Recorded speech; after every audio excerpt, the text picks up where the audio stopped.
ক্ষমতাচ্যুত আওয়ামী লীগ সরকারের আমলে অনুষ্ঠিত ৩টি জাতীয় সংসদ নির্বাচনের সঙ্গে জড়িত কর্মকর্তা ও সংশ্লিষ্টদের আর্থিক দুর্নীতি সহ বিভিন্ন অভিযোগ অনুসন্ধানে নেমেছে দুর্নীতি দমন কমিশন দুদক। শুরুতে ২০১৮ সালের একাদশ জাতীয় সংসদ নির্বাচনে দিনের ভোট রাতে করার সঙ্গে সংশ্লিষ্টদের বিষয়ে অনুসন্ধান শুরু হয়েছে।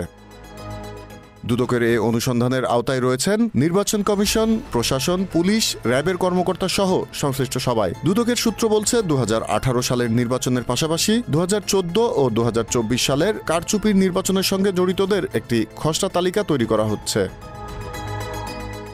২ শতাধিক কর্মকর্তার এই তালিকায় রিটার্নিং কর্মকর্তা হিসেবে দায়িত্ব পালন করা আলোচিত জেলা প্রশাসক ও পুলিশ সুপারদের নাম রয়েছে। বিতর্কিত ওই ৩ নির্বাচনে কারচুপিতে ক্ষমতাচ্যুত প্রধানমন্ত্রী ও আওয়ামী লীগের সভাপতি শেখ হাসিনা সহ দলটির জেলা, উপজেলা, ইউনিয়ন ও ওয়ার্ড পর্যায়ের নেতাদেরও নির্বাচন সংশ্লিষ্ট কর্মকর্তাদের সঙ্গে যোগসাজশের অভিযোগ রয়েছে।